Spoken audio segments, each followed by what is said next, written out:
क्या आपने recently weight lose किया है या आपकी फैमिली कंप्लीट हो गई है और आप अपने बेडोल शरीर से परेशान हैं, तो आप टमी टक सर्जरी के लिए जा सकते हैं।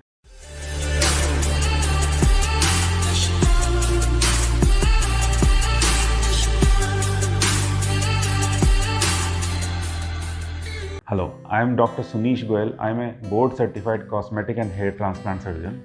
I am practicing at Lavanya Laser and Plastic Surgery in Jaipur. आज हम आपको बताने जा रहे हैं टमी टक सर्जरी क्या है। अगर मेडिकल भाषा में देखा जाए तो टमी टक सर्जरी को एब्डोमिनोप्लास्टी या लाइपो एब्डोमिनोप्लास्टी कहा जाता है। इसकी ज़रूरत क्यों पड़ती है? जब आपकी फैमिली कंप्लीट हो जाती है या आपने बहुत ज़्यादा वेट लूज़ किया है तो आपके एब्डोमन स्पेशली लोअर एब्डोमन में आपकी स्किन बहुत लूज़ हो जाती है, आपकी मसल्स बहुत वीक हो जाती हैं, क्योंकि नॉर्मल प्रेगनेंसी के टाइम पे आपकी मसल्स ओवर स्ट्रेच होती हैं और डिलीवरी के बाद में वो रिलैक्स हो जाती हैं। इसके अलावा आपके प्रेगनेंसी के बाद में आपके लोअर एब्डोमन पे स्ट्रेच मार्क्स हो जाते हैं। तो इन सब को और कई बार क्या होता है कि आपके पास आउटफिट्स के ऑप्शंस बहुत लिमिटेड हो जाते हैं, बिकॉज आपका शरीर थोड़ा सा जिसे कहते हैं कि आप समझते हैं कि बेडोल हो गया है। तो ऐसी कंडीशन में हम लोग टमी टक सर्जरी या एब्डोमिनोप्लास्टी एडवाइस करते हैं। तो अब जानते हैं कि एब्डोमिनोप्लास्टी सर्जरी या टमी टक सर्जरी में क्या किया जाता है। टमी टक सर्जरी में आपकी जो लूज स्किन होती है, जो स्पेशली आपके लोअर एब्डोमेन में होती है, उसको निकाला जाता है। और इसमें एक अच्छी बात यह है कि आपका सिजेरियन का कोई स्कार है तो उसको भी हम लोग we can take care of that scar also, we can use that scar for your abdominal surgery.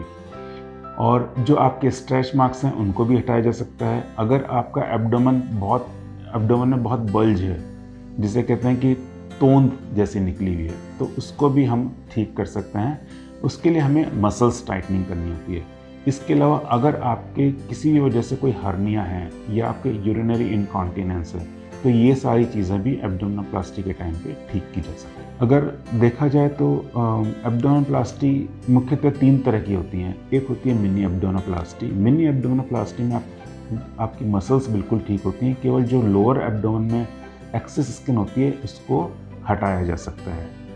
तो ये सर्जरी जो मिनी एब्डोमिनोप्लास्टी होती है, ये जब आपकी फैमिली कंप्लीट नहीं हुई है तब भी हम कर सकते हैं। आमतौर पर हम ये एडवाइस करते हैं कि आप टमी टक सर्जरी के लिए तब जाइए जब आपकी फैमिली कंप्लीट हो गई है, क्योंकि अगर आपकी फैमिली कंप्लीट नहीं हुई है तो नेक्स्ट प्रेगनेंसी में जो एब्डोमिनोप्लास्टी के बेनिफिट्स हैं वो कुछ हद तक रिवर्स हो जाते हैं। दूसरी एब्डोमिनोप्लास्टी होती है दैट इज़ क्लासिकल एब्डोमिनोप्लास्टी और फुल एब्डोमिनोप्लास्टी, जिसमें आपकी लूज स्किन को भी हटाया जाता है, आपके स्ट्रेच मार्क्स को भी हटाया जाता है, आपकी मसल्स को भी टाइट किया जाता है और साथ में आपकी सिजेरियन सेक्शन का जो स्कार है उसको भी हटाया जाता है। एक एक्सटेंडेड एब्डोमिनोप्लास्टी सर्जरी होती है जिसमें आपके जो लव हैंडल्स होते हैं, लव हैंडल्स आपके जो बैक साइड में या साइड में जो आपके फैटी लम्प्स होते हैं उनको भी हम लाइपोसेक्शन के द्वारा हटा सकते हैं या उनको कम किया जा सकता है। तो ये 3 तरह की एब्डोमिनोप्लास्टी होती है। कई बार लोग पूछते हैं कि एब्डोमिनोप्लास्टी या टमी टक सर्जरी कब करानी चाहिए। तो आइडियली जब आपकी फैमिली कंप्लीट हो गई है तब आपको एब्डोमिनोप्लास्टी सर्जरी करानी चाहिए, क्योंकि अगर आप एक प्रेगनेंसी के बाद में एब्डोमिनोप्लास्टी कराते हैं तो नेक्स्ट प्रेगनेंसी में कुछ हद तक ये सारे आपको बेनिफिट्स जो एब्डोमिनोप्लास्टी से मिले हैं वो रिवर्स हो सकते हैं। पहले लाइपोसक्शन कराया हुआ है कभी, लेकिन आप बाद में एब्डोमिनोप्लास्टी सर्जरी के लिए जा सकते हैं। ऐसा कोई कंट्राइंडिकेशन नहीं है कि अगर आपने पहले लाइपोसक्शन कराया है तो आप बाद में एब्डोमिनोप्लास्टी नहीं करा सकते। कुछ पेशेंट्स में हमें आपका जो नेवल या जिसे हम अपनी भाषा में कहते हैं अम्बलाइकस, उसको भी रिपोजिशन करना होता है, क्योंकि आपका एब्डोमिनल बल्ज की वजह से आपकी अम्बलाइकस नॉर्मल से थोड़ा सा नीचे शिफ्ट हो जाती है।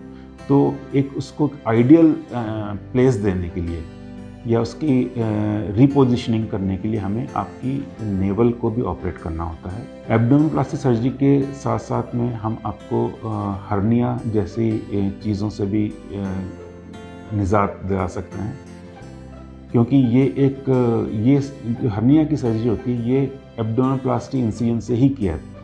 एब्डोमिनोप्लास्टी सर्जरी में there is a scar but it is usually invisible because it is inside your bikini area.